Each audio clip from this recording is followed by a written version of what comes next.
నమస్తే. సైరా టీవీకి నా హృదయపూర్వక వందనాలు. సైరా టీవీ ద్వారా ఎంతోమందికి పరిచయమైన నేను. నా పేరు చింతల గీతారెడ్డి. ఈరోజు సైరా టీవీ యాజమాన్యం నాకు ఒక క్వశ్చన్ అడగడం జరిగింది. కొన్ని సంవత్సరాలుగా పార్టీలో ఉంటూ, పార్టీ కోసం పనిచేస్తూ, పార్టీలోనే ఈరోజు మీరు ఉంటూ, పార్టీలోనే చాలా మట్టుకి పని చేసుకుంటూ వస్తున్నారు. ఉద్యమం నుండి ఉద్యమ నాయకురాలుగా పనిచేసుకుంటూ వస్తున్నారు. ఈరోజు వలసలు స్టార్ట్ అయ్యాయి. వలసలకి కారణాలు ఏంటి అనేది మీరు అడుగుతున్నారు. గత ప్రభుత్వం నుండి మొదలుకొని తెలంగాణ ఉద్యమంలో నుండి నేను పనిచేస్తూ వస్తున్నాను.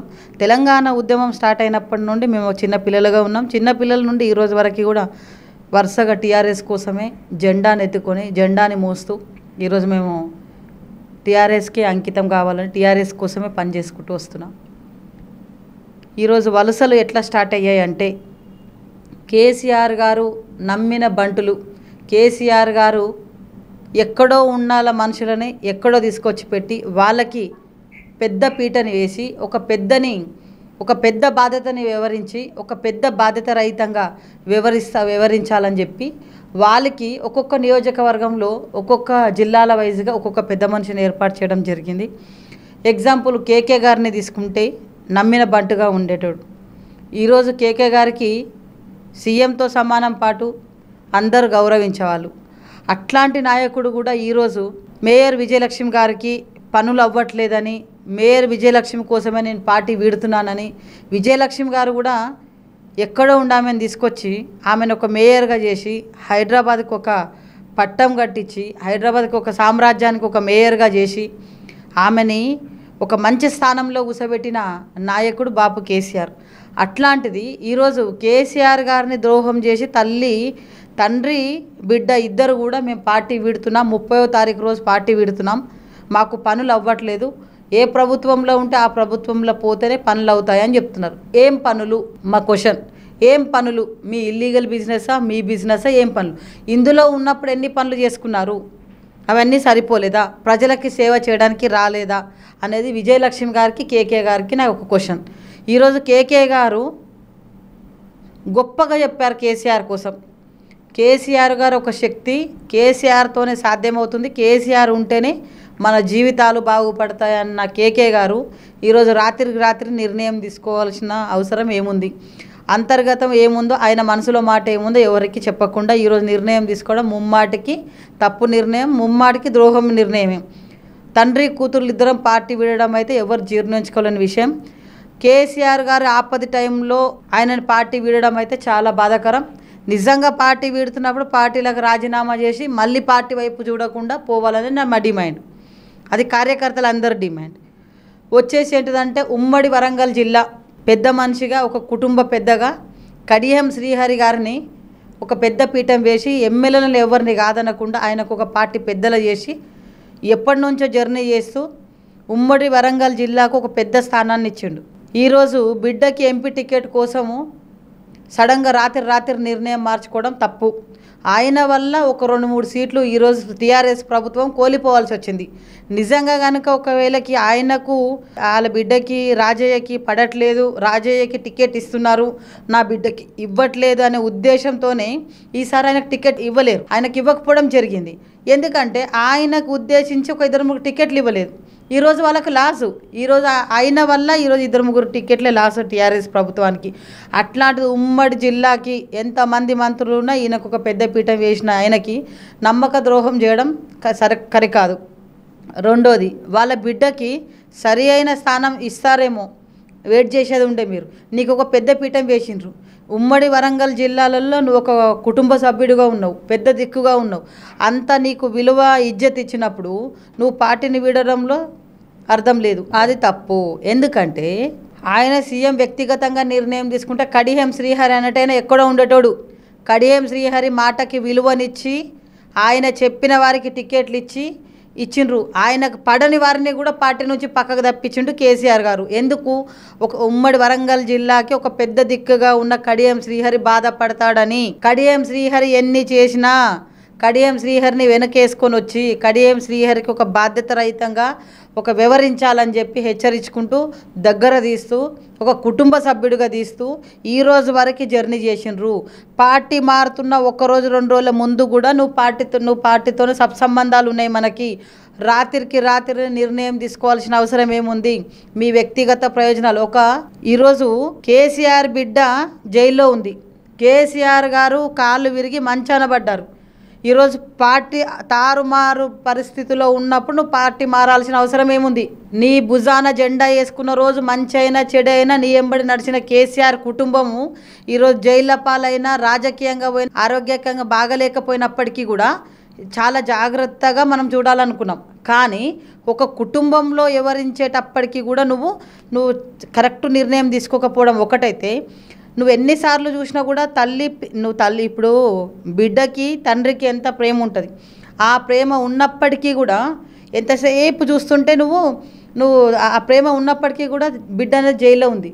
ఈరోజు ఆయన ఆరోగ్యంగా బాగాలేదు, అయినప్పటికీ కూడా రైతుల కోసం, మంచి కోసం, రైతన్నల కోసం ఆలోచిస్తూ ముందుకు పోయింది ఆయన. ఒకటే అనుకోండి, ఈరోజు పట్నం మహేందర్ రెడ్డి గారు పోయారు. పట్నం మహేందర్ గారు ఓడిపోతే వాళ్ళ భార్యకి జడ్పీ చైర్మన్ ఇచ్చి ఒక గౌరవమైన స్థానంలో కూర్చోబెట్టడం జరిగింది. ఈరోజు బొంతు రామ్మోహన్ అనేటైనా ఉద్యమ నాయకుడు, ఉద్యమం చేసిండు, పార్టీ కోసం కష్టపడ్డాడు, మేము ఒప్పుకుంటాం, ఏకీభవిస్తాం.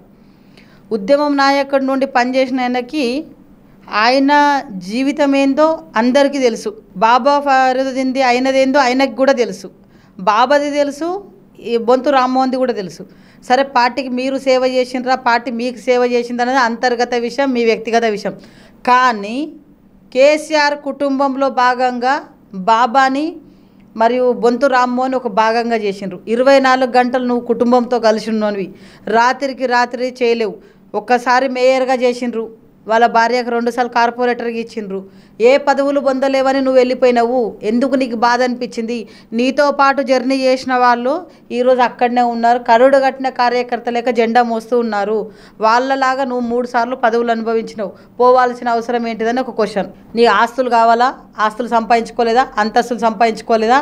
అవన్నీ ఎవరు అడగట్లేరు. ఉద్యమం నుండి ఇప్పుడు ఉండి నువ్వు పదవి పొందిన తర్వాత కూడా ఎందుకు పోయినావు అనేదే క్వశ్చన్. ఆ క్వశ్చన్కి నేను టీఆర్ఎస్కి బాగా సేవ చేసిన, టీఆర్ఎస్ నాకు చేయలేదంటే, ఇప్పుడు బొంతు రామ్మోహన్ గారు ముందు వచ్చిండ్రు, ఆయనకిన్న 2-3 సంవత్సరాల తర్వాత నేను వచ్చిన. ఈరోజు బొంతు రామ్మోహన్ అనేటైనా ఒక పెద్ద లెవెల్లో ఉన్నాడు. అదే చింతల గీతారెడ్డి అంటారు ఇక్కడనే ఉంది, కేసీఆర్ ఫ్యామిలీలో పోయినావు కాబట్టి నువ్వు మంచిగా అయినావు.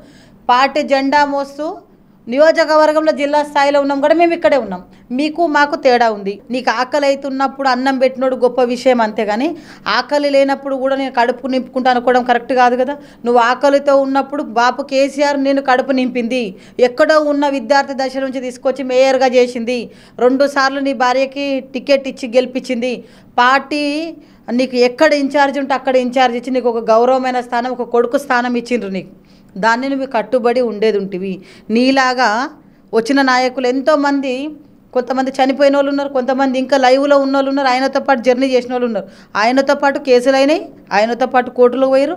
తెలంగాణ ఉద్యమంలో పనిచేసిన నా అక్కా చెల్లెలు కూడా ఉన్నారు. ఈరోజు ఎక్కడున్నాం అక్కడనే ఉన్నాం. పట్నం మహేందర్ గారు అట్లా చెప్పాను, కడియం శ్రీహరి గారు అట్లా చెప్పాను, దానం నాగేందర్ అనేటైనా అందులో నుంచి వచ్చిండు. సరే, దానం నాగేందర్ వచ్చేటప్పటికి వచ్చిండు, పార్టీలో గెలిచిండు. గెలిచిన తర్వాత కాంగ్రెస్ పార్టీ గురించి మీరు మాట్లాడకండి అని గెలిచిన వారం రోజులకే అన్నాడు ఆయన. ఎప్పటికైనా ఆయన పోతాడు, అట్లాంటి వారికి మీరు పెద్దపీట ఎందుకు వేసారని మా ప్రభుత్వానికి నేను అడుగుతున్నా. అట్లాంటి వారికి టీఆర్ఎస్ ప్రభుత్వంలో తిరిగి చోటు ఇవ్వకండి దయచేసి. నేను అధిష్టానానికి కానీ, బాపు కేసీఆర్ గారికి కానీ, కేటీఆర్ అన్నకు కానీ, హరీష్ అన్నకు కానీ, కవితక్క గారికి ఒకటే కోరుకుంటున్నా, వలసలు స్టార్ట్ అయినాయి.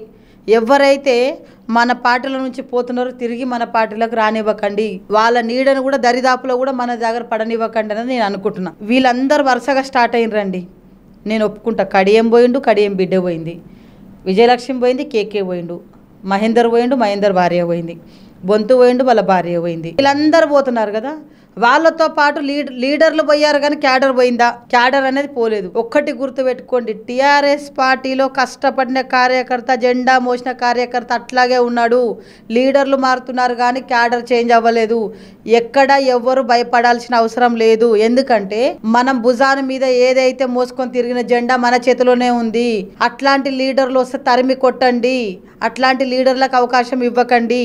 ఎందుకంటే నేను స్ట్రాంగ్గా చెప్తున్నానండి, ఆయన వ్యక్తిగత విమర్శలు ఈరోజు నోరిపుతున్నారు. సరే బీబీ పాటిల్ గారికి ఎట్లున్నది ఎంత ఉన్నదని నేనేం అడగనండి. ఎందుకంటే ఈరోజు ఆయన బయటకు వచ్చి చెప్తున్నాడు, ప్రభుత్వంలో ఉన్నప్పుడు నేను కొన్ని ప్రాబ్లమ్స్ ఎదుర్కొంటున్నా, నేను అన్నీ కొంచెం నాకు ఇబ్బంది అవుతున్నాయి అని చెప్పి ఆ రోజు చెప్పేది ఉండే. మేము ఒప్పుకుంటాం. ఎందుకంటే మనము ఎప్పుడైతే ప్రజలకి నిజంగా సేవ చేయడానికి పోతున్నామో నిజంగా నువ్వు సేవాభావంతోనే ఉండాలి. వ్యక్తిగత విమర్శలు వస్తే కేసీఆర్ గారికి చెప్పుకోవచ్చు, హరీష్ గారికి చెప్పుకోవచ్చు, కేటీఆర్ గారికి చెప్పుకోవచ్చు, కవితక్క గారికి చెప్పుకోవచ్చు, పార్టీ పెద్దలకు ఎవరికైనా చెప్పుకోవచ్చు.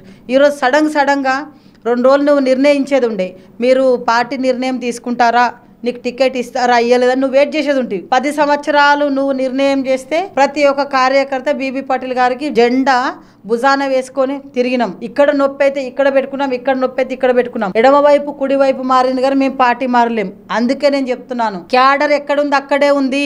ఏ జిల్లాలో క్యాడర్ అది అక్కడే ఉంది. పార్టీలలో నాయకులు మాత్రమే మారుతున్నారు, లీడర్లు మాత్రమే మారుతున్నారు. నేనేమంటానంటే ఎండాకాలం వానాకాలం ఎట్లయితే చిగురించిందో, ఒక చెట్టు ఎండాకాలం రాగానే ఆకులు రాలిపోతాయి, అట్లాని ఎండిపోయి మూలకు పడిపోతుంది, దాన్ని నరికేయాలని ఎవరు అనరు. ఈ రోజు ఎండాకాలం వచ్చింది, తిరిగి వర్షాకాలం వస్తుంది, చిగురు ఇస్తాయని మేము అనుకుంటున్నాం. ఈరోజు రేవంత్ రెడ్డి గారు అన్నారు గేట్లు తెరిచాను వస్తున్నాయని. మేము గేట్లు తెరిస్తే పెద్ద పెద్ద సింహాలే వస్తాయి. ఈరోజు పోతున్న వాళ్ళంతా దోమలతో సమానం, ఈరోజు పోతున్న వాళ్ళంతా గంజాయి మొక్కలతో సమానం. గంజాయి మొక్కలు పోతే తులసి మొక్కలకు విలువ వస్తుంది. తులసి మొక్కలకు విలువ రావాలంటే చాలా మట్టుకి మన వాళ్ళు ఉన్న వాళ్ళంటే మంచి మంచి లీడర్స్ అవుతారు. ఎందుకంటే పార్టీ భుజాన పోసిన వాళ్ళు ఎంబడుండి నడిపియండి. గతంలో కేసీఆర్ ప్రభుత్వం వచ్చేకముందు బాపు కేసీఆర్ గారు క్లాసులు పెట్టేది అందరికీ, లీడర్లతో ఎట్లుండాలి, విలేజ్లో ఎట్లా మాట్లాడాలి, ఊర్లలో ఎట్లా పోవాలని చెప్పి మనకు ఒక క్లాస్ ఉండేది, పెట్టేది అప్పుడు అందరికీ.